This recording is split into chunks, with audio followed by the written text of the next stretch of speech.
Right now, Eric, let's go on to the letters pages, and we're going to put 15 minutes on the clock. We're going to answer as many as we can in 15 minutes, and then we're going to go to bed. Are you ready, Eric? I'm ready. All right, Eric is ready. Eric, our first question today is from Mark Gonzalez, who says, how do you see the MCU ending? I've given that no thought. Like, it hasn't even occurred to me that will happen. Like, yes, of course, eventually. Do you think... My first thought is, with a whimper, not a bang? Mm-hmm. Do you have that? The Marvel Cinematic Universe ends... Wait, is that the Marvel Universe or Marvel Cinematic? MCU. Okay, yeah. MCU ends limping along. They do not get to a point where they go, and we're done making movies. Entirely. I mean, it's important to remember... It ends because they've stopped making money. It is really easy to look at the Marvel movies as one big franchise because... They are telling not really just one big story, but it feels like that sometimes. They have these these grand plans, even if they aren't always real well thought out. But they are a studio. It's Marvel Studios. Mm-hmm. I think that's important to keep in mind. Yeah. Cameron Collardo. Hello, Mr. Captain Logan and Mr. Eric. Sending this as a question for letters pages. Sorry if this isn't the right place. It is. I found it, so that was the right place to send it.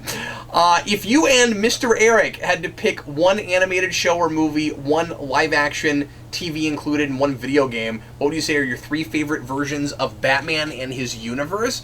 That question's a little overly complicated in having to pick specifically a video game, an animated show, but 3 favorite versions. Let's just do that. The favorite versions of Batman universes. Do they have to be adapted? I guess they have to be adaptations, yeah. I guess we'll do that.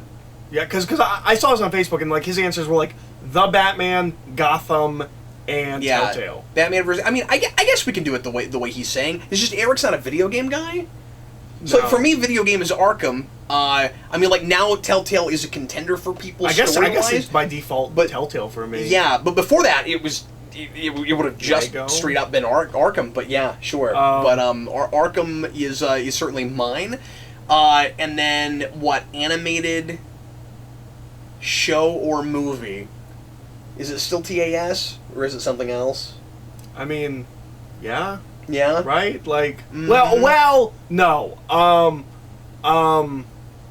Well, it's hard to put all of TAS against any film, because like. I could say Dark Knight Returns, or I could say Under the Red Hood or something like that, but like it's TAS, right? I like Batman Beyond, but like, yeah.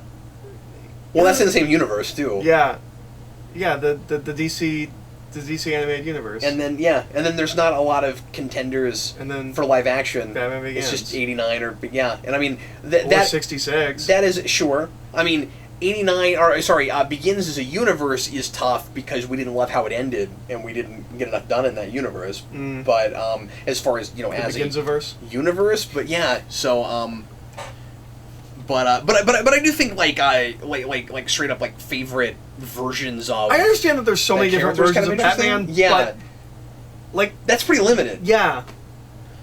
But what would you say is your favorite incarnation of all time with everything, including comics? You know what I mean? Because like that opens it up, and there is. I mean, it's Grant Morrison. Is it? Yeah. Is it still? Yeah.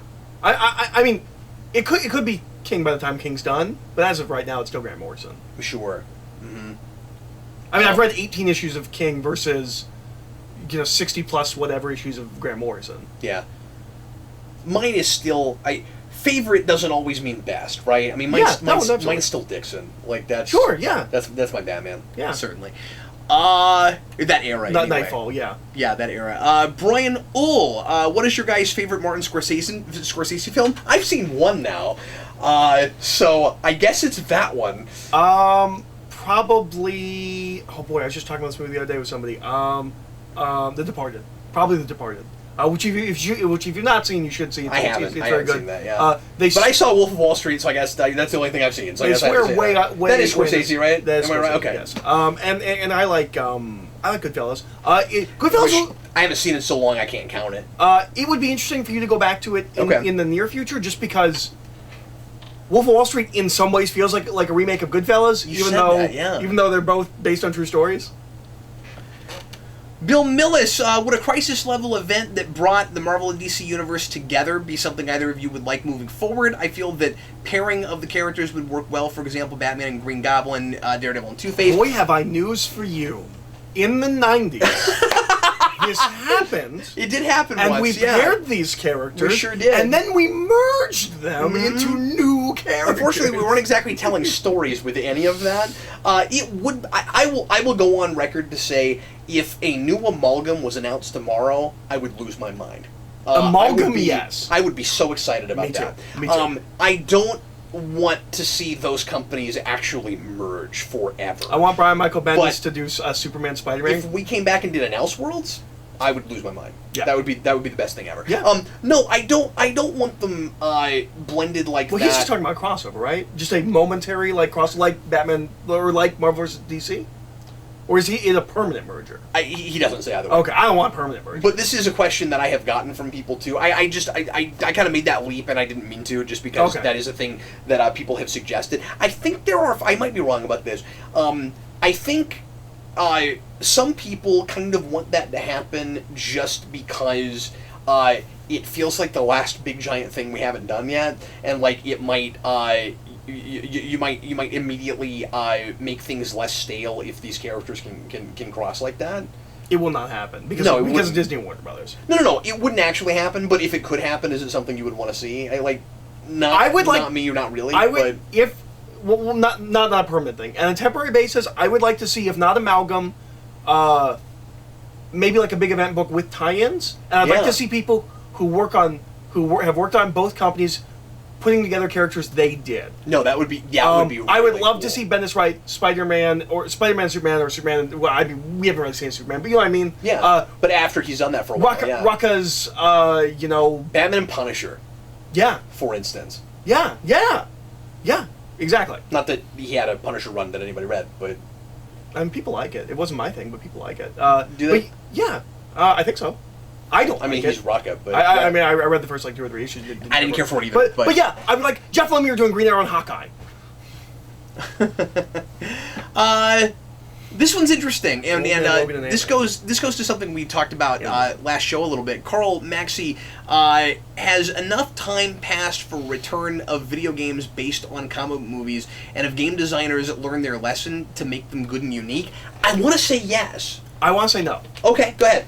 They just stopped doing it. Nothing tells me they learned their lesson. They just learned to not do it. I don't know if they've learned the lesson how to do it correctly. Well, the time has not come back and force every movie to get a game, whether we have an idea for it or not. I think the time is right to open it up and not say we're not going to do this because it's always a bad idea. Yeah, nothing tells me that they have learned their lesson, but I'm not against it. I think it could work. The fact that we don't do it at all kind of does tell me that we've learned our lesson a little bit. Okay. Like we might put out some ill-advised games, but there would be quality control now. I think there would be quality control. I think the problem. This is a blanket statement. We're not even talking about a particular company, right? Like the problem with tie-in games has always been they don't have enough time to actually make them, because what a movie actually is going to be and look like is formed so late in the game, and then they only have that much time. You would have to do something like GoldenEye, where you release it like a year or 2 later. We need to go back to what I was going to say is we need to go back to what NES used to do, where they would, just because of when the system came out and when certain companies got licenses for games, they would put out games based on movies that came out years before. Why don't we do that? Yeah. We need to like, and specifically with superhero things. How cool would it be to go backwards and see movies or see games based on movies that came out 5 or 10 years ago? If they were really good. I mean, and especially because, things that are in the public consciousness that people go back to, you can make the Black Panther game 3 years after that movie comes out, and people would totally play it and be really excited about it, right? You could go back and do Nolan games now. It would be weird after Arkham, but people would buy them. Yeah. That's not one they would probably do, but like a Wonder Woman would be a thing to do. Yeah. Et cetera, et cetera. Yeah. Okay, I've racked my brain about this. I don't have great answers yet. I almost want to write this down and come back to it. This is such a good question. Such a good question. Logan Tucker, what is your favorite example of something that shouldn't work in fiction but does? I.e., the narrative head hopping Philip Pullman uses in many of his books. I ask because I agree with you that you can make anything work, you just have to make it work, and you can break the rules, but you have to understand them first. Of course, this is a thing I talk about all the time, and I'm constantly pointing it out when I find it, and I'm just blanking, I'm not coming up with great answers. Well, the first thing that did come to me was the thing you and I talked about with, not that we reviewed this, but we did mention on camera somewhere months ago, when I read The Shining. Yes, which is that. It's the narrative head hopping. Yeah. It's that within a scene he will jump back and forth, and it works completely. Yeah, and Stephen that's King's a just huge a pet master. peeve of mine. You shouldn't be able to get away with that. I didn't have a problem with it with him. You gotta know the rules before you break them. I don't have like a great answer right off the top of my head. Good question though. Anyone that can make present tense work. I've read exactly 2 books where it works. Yeah. It No, should it's hard. not work. But both American short Psycho stories that go and second person. That's tough. That's hard too. Fight Club. I don't think a second person novel works, man. Like I just can't imagine 100,000 words of second person. I'm pretty sure that Infinite Jest, which is a like 1,200 page book, I think is written entirely in second person. Really? I think. It's a critical masterpiece. I will not read it. It also has cliff notes, and you have to like read it. There's like a specific order you're supposed to read it in. That's It's weird. a whole thing. It's a homework assignment. Yeah. That's crazy. My friend read it. He said it was quite good. Or he started it. I don't know if he ever actually finished it. I don't think anyone's ever finished it. Tyler Thompson, we got 4 minutes. What is your favorite James Cameron film? Terminator. First one. Minus T2? I believe critically T2 is the better film. Mm-hmm. I like the grittiness and the rawness, and I also like that it's man versus machine as opposed, like, in the 90s we get real, and we still are that way. It's all about monster versus monster, right? Yeah. Like it's Hellboy versus monsters.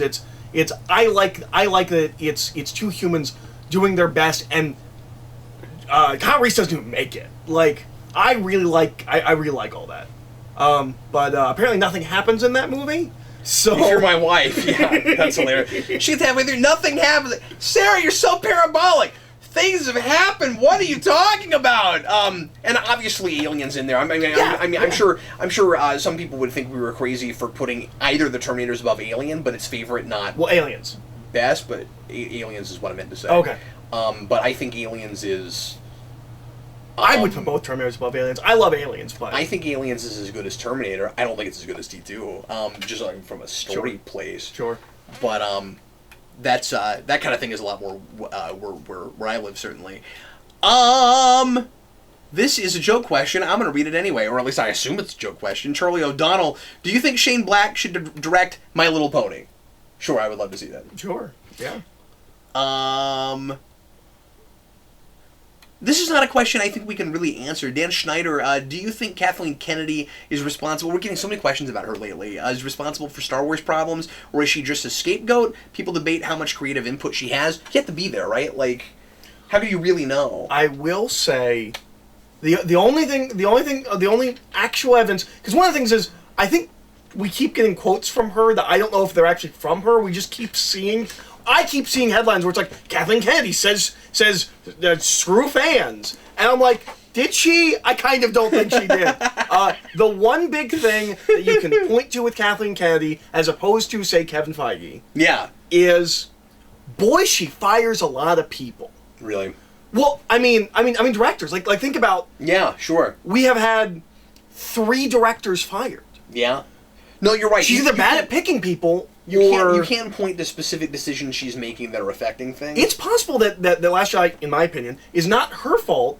It is that she maybe gives these people too much control. Sure. Because it's really strange how far they were on Solo, where she popped in and was like, wait, you guys are making what movie? It's like, how did you not know that? Yeah. It's possible that the actual problem is she is letting her creators too much go. I don't know. Yeah, she doesn't. But that is a bad sign that we have fired at least 3 on directors. The reins? Yeah. Sure. You don't hear about that with Marvel. No, that's a good point. And I don't know how much of the decision to keep Solo's date was hers. Yeah, I don't know. I don't know what her Why job didn't we actually put that is. off? Yeah, exactly. Yeah.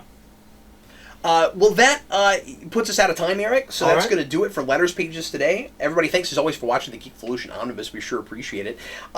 Next time, we're going to have a couple of big movies to talk about. Incredibles 2 will have come out. Also, the biggest movie of the year, Eric. Tag. Yep. We're so excited about Super this. excited about Tag. We're going to review that as well, and we will watch it. We will make sure and watch that before the omnibus. Those both come out the same day, so we will make sure that we get that watched. I don't know what comes out the week after. We'll have to figure that out. I don't know if we could double feature it, or if we only go to one.